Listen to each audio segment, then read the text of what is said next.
Hello everyone, and welcome to Kareniya's room. So, I haven't done this before, as is obvious on the channel, I only have a few videos, but I'm going to be doing today a mid-season somewhat recap. And I say mid-season because there are some shows which are at the midpoint right now and some that are almost there, so I feel it's close enough, why not, let's just do it. So, first of all, before I talk about the things that I will be still continuing to watch, I'm going to talk about the two shows which I have since dropped from this season because it's a very full season for me and these two shows have not really piqued my interest. And I've really tried, but they just haven't. First up is A Galaxy Next Door. This show I've given a grand total of, I believe, 4 episodes.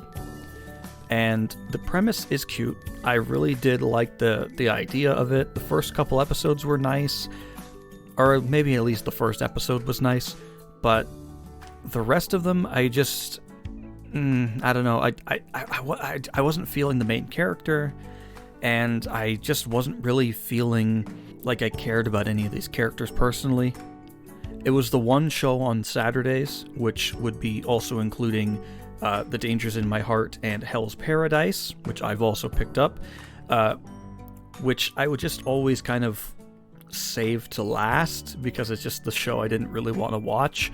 And I thought after 4 episodes, it's not worth it, so I'm going to drop it. To any fans out there of A Galaxy Next Door, I'm sorry. It's just what it is. And the second show that I dropped also on about, I believe, 4 episodes, Blue Orchestra. Surprisingly. First, I just want to say to any of the people who were licensing this show, aka none of them, why was there no legal streaming way to watch this in North America? That's all I'm going to say about that. Why is there no source for it on there? I'm not going to say anything else besides that, just for my own sake. But I gave it 4 episodes, and apart from the main girl, which is this girl here on the poster, Akine, the one with the brownish hair, I just didn't really care. And it really sucks because I really wanted to. I love music anime, but I don't know, the main boy just not selling it for me, and I wanted to give it a chance, but with the stacked season going on, I can't really afford to just constantly sit around and just watch this personally. No offense to the people who made Blue Orchestra, but just not for me, I guess. But with those two being said, let's get on with the shows that I am still watching. So as I've mentioned, or unless I didn't mention it before, we're going to start from Monday and we're going to Sunday for all the stuff I'm watching. Got it? Let's go. So first up on Monday, we have Kuma Bear Punch, which is Kuma Bear Season 2. So I'm currently about the halfway point of this show. And you know, it's basically about the same as what I'm expecting from Season 1. Nothing's all that much different apart from a lot of the new faces that we're seeing along Yuna's adventures as we go on to defeat various monsters for our various goals. Right now we are currently at a stage where Yuna is wanting Mithril for a specific dagger for Fina. And that's where that is, and things seem to be going well, so good for that. This isn't the most looked forward to show of the season, but I will say I am at least enjoying it more than the ones I dropped. So that's at least got something right. I don't have too much to say about Kuma Bear. It's enjoyable, but not the most amazing thing of the show, or of the season. Getting into Wednesday, because I have nothing on Tuesday, we have, first of all, I want to talk about Konosuba, an explosion of this wonderful world. So, admittedly, it had a good start, and then, like, the kind of past few episodes have been kind of waning. I'm not actually, I don't know, too invested in there. It is good to know the history and the backstory of Megumin, Yun, and all their friends and all their family, and to see how Megumin came into the explosion magic. But I don't know, I wasn't like super hyped for it. But in this most recent episode, where Megumin is now going to be leaving the village, hopefully this is not a spoiler for anybody, but if it is, I'm apologizing. where she's going to be leaving the Crimson Demon Village and going out on her adventures. And that episode 6 was actually really nice. So I'm looking forward to seeing where this is going for the rest of the show. And I would definitely still say, though, I prefer the original Konosuba series over this, but I don't hate this. I really don't. And it's quite enjoyable. Moving on to something that has really been a roller coaster, Oshi No Ko. All I can really say, without saying anything that hasn't already been said about this show, that first episode, that first 90-minute feature-length episode, masterful. I loved it so much. If you have not seen episode 1 of Oshi No Ko, I would at least recommend watching that. As we've gone on in the season, we're currently on episode 6, which I have not watched yet, so I can't have any opinions on episode 6, but episodes 2 to 5, they've been a lot slower than what we have expected from the first episode, which is to be understandable. I had no expectations going in, so I'm not like, oh, I'm super disappointed by this. But I mean, I will say the quality, has gone a little bit down since that first episode, but to be fair, that's a very hard episode to top. But I'm still quite enjoying Oshi No Ko, and I'm hoping to see how this story continues as we go on to the end. And if it's pretty good, I might even check out the manga. And that's all I really have to say about that. I was really blown away by episode 1. The rest of it, it's a little bit of a step down, but it's still enjoyable. On a complete step down, however, is KamiKatsu. This one right here. Now, I have many things to say about this series. It is very trashy. It is also kind of very funny in its own little quirky way. And the cast is actually kind of fun to interact with. This was on one of my shows where I wasn't sure if I was going to have any interest in it. I was just going to check it out for a couple episodes because the plot seemed kind of weird and the characters looked kind of interesting. But honestly, this has been one of the funnier shows of the season. Maybe not always for the right reasons. And if you want to know what I mean by that, simply just Google KamiKatsu CGI and you'll get what I mean. It's a sight to behold. It's really something, and not in a good way. Let's just say that. Currently on episode 6, and it's not a hugely important overarching story. It's kind of just like a goofier isekai, but with an interesting twist to it. I don't know. That sounds like every other isekai, but I think the cast on this is much more enjoyable than In Another World with My Smartphone or something like that, because at least this show isn't trying to take itself super seriously. Not to say that that other one is, but this just seems way more comedic in tone, more like a Konosuba compared to a Shield Hero, let's say. Moving on, I have nothing for Thursday, so we're going to move on right to Friday. And Friday we have 3 shows to be watching, which are, the first one is Too Cute Crisis, which I actually did pick up. Now, we're currently on episode 5 of this show, and overall, I think it's quite fun, right? It's not like a superior show to anything else out there, but it's kind of just like a goofy, turn your brain off kind of entertainment. You got the alien girl here in the poster. She comes down to Earth to decide whether or not Earth is worth saving. She finds out this world is populated by cute little fuzzballs known as cats. And she falls in love and is basically inviting all of her alien friends over time to introduce themselves to the wonderful world of various creatures on Earth. And it's a very cute story. It's nothing serious, and it's great. I'd say give it the trailers a watch. Slipping over my own tongue. Give the trailers a watch and see what you think about it. And if you do think it looks interesting, I would definitely recommend it. Is it the greatest show out there? Again, no. But if you want something goofy just to sit and watch and have some fun, I think this might be one for you. Moving on to a show I don't have too much to talk about, which is the Cafe Terrace and its Goddesses. This is kind of just a love triangle-y, kind of harem ecchi show about girls who are working at a cafe for this one boy. We are currently on episode 5 right now, and episode 6 will be coming out in a couple of days. At first, this was the other trashy show that I was thinking of, and it is to some extent. It really is. But it's not bad. It's actually kind of enjoyable. I'm not too attached to any of the characters in the cast, but I do think that there's a couple of girls out there who I do think maybe would be best girl. Maybe even specifically one of them might be best girl, but I haven't decided that yet. But overall, it's not too bad. It's nothing too interesting. I mean, if I wanted something, similar to this, I could probably go watch Quintessential Quintuplets, because, I mean, it's the basics. It's kind of the similar thing, 5 girls who are eventually going to love one guy, but this time it's in a cafe instead of just 5 twins and whatever, It is what it is. Would I give this a recommend? Depends if you like stuff like Quintessential Quintuplets. If you do, give it a look. Otherwise, you might want to skip. And then finally for Friday, we have Tonikawa Season 2.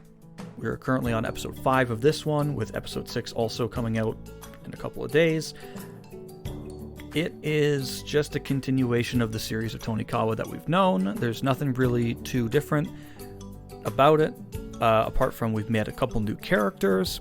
Nasa and Tsukasa have adopted a cat, which I love. Toast. That's the name of the cat, is Toast. And I'm so happy that that particular character is in the show, because, I mean, you can't go wrong with cats. The main cast is overall still enjoyable, and we're getting some new, fun, quirky adventures, and that's all I can really say about Tonikawa, if I'm being honest with you. It's just one of those shows that I watch just to enjoy, and it's nothing serious, and yeah. Though I will say the manga is a bit more digestible than the anime, personally, just because you could probably go through a lot more of it faster, but I don't know. I would say definitely I would prefer the manga overall, but if you want to watch it, I would recommend it still. It's kind of enjoyable. Moving on to Saturday. Now, Saturday, we used to have 3 shows, but now we only have 2 because I dropped Galaxy Next Door. And as I mentioned earlier, those 2 shows are, first of all, Hell's Paradise, which we are currently on episode 6, and oh my goodness. I got recommended this one by a commenter on YouTube. Sorry I do not know your name off my top of my heart. You were in my spring video, but thank you for recommending this to me. It is fantastic. Like, in a definite switch of contrast to Mappa's previous works for, like, Chainsaw Man and stuff, like, I gotta say the color palette is just different, like, and I'm really in love with it, because Chainsaw Man was kind of very muted, not really all sorts of colorful kind of expression, as you would say. But this one, oh my goodness, when you get to the main island that everybody's fighting to find this elixir for, it's like a rainbow of everything. And the monsters, I love these kind of, like, ugly, just abominable monsters, because, like, when I think of a monster, besides, of course, you have the suave kind of Dracula, the kind of freakish but more human Frankenstein, but then you have these, like, in this, you have monsters that kind of, like, a bit reminiscent of, like, Attack on Titan meets Lovecraft. These are some really gross humanoid monsters. I love them so much. The cast is great. I really love Yuzahira, I think her name is. She is the Kunoichi. She's the ninja girl, I guess, in purple. Really love her. And the action on this show is really good. I might have to check out the manga, maybe, if I'm still into it by the end of it. But what I'm seeing so far is actually really good. So thank you to that YouTube commenter. And then, as I also mentioned before, The Dangers in My Heart, which, aka, I'm going to say right here, dark horse of the season for me. Complete out of left field. I love this show. This is my most looked forward to show of the week. And I am not ecstatic. In a season with Hell's Paradise, Demon Slayer, and stuff like that, and Konosuba, Oshi No Ko, this is the one that I'm looking forward to the most. The plot synopsis kind of sounded goofy, and it was. But when we got to meet the characters, specifically Anna Yamada, the main girl of the show, oh, I fell in love.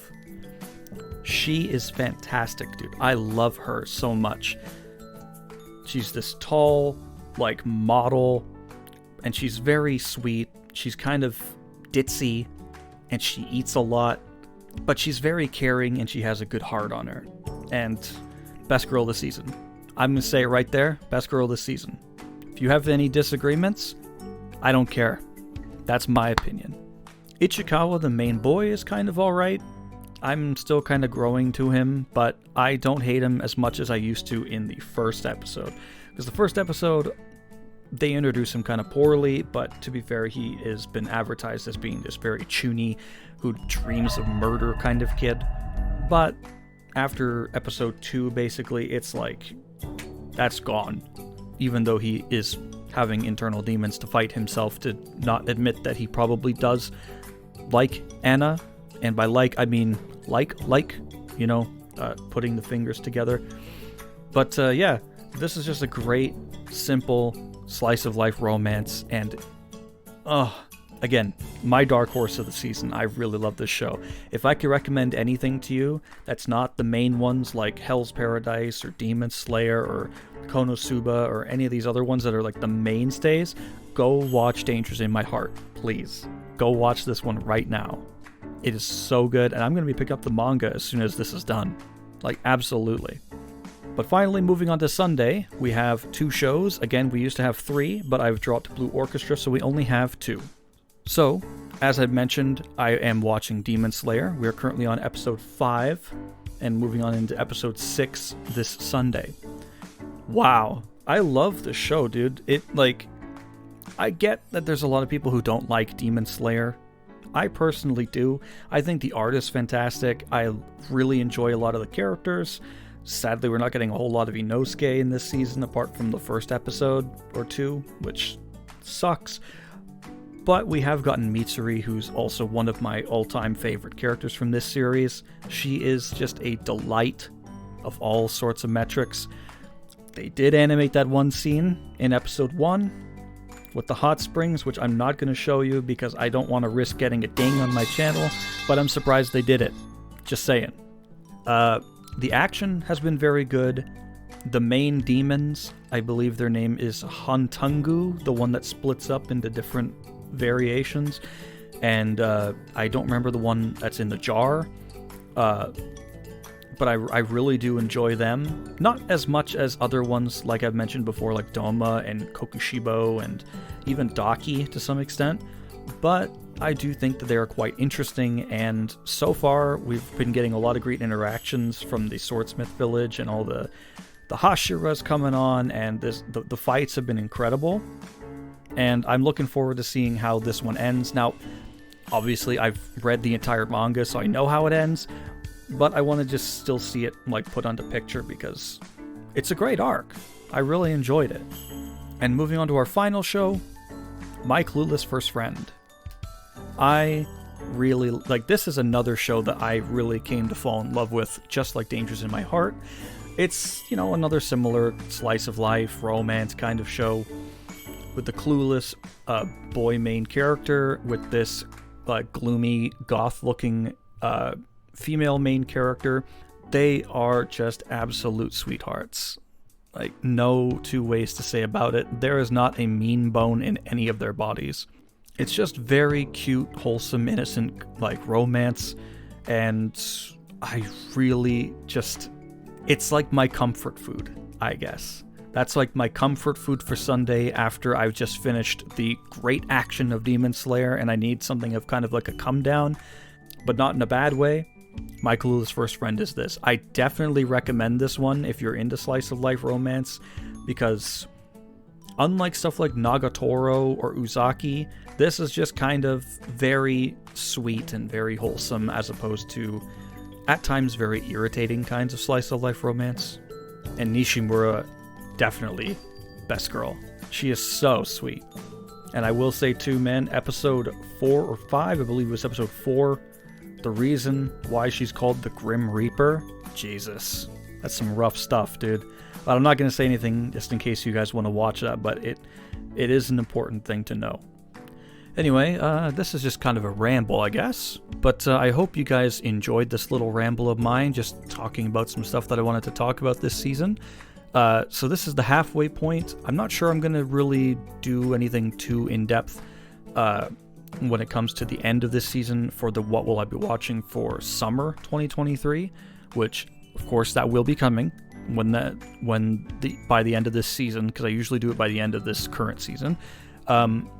But I'll try to keep it short and sweet because I don't want that video to be like 77 minutes long or so. But yeah, that's about it. If you have any other questions, comments, concerns, leave them in the comments. Leave a like and subscribe if you really enjoy that. I hate that I have to say that, but this is YouTube, baby. We gotta live with it. But in the meantime, that's it for me. My name is Kareniya, and don't forget, you are always welcome in Kareniya's room. Ciao!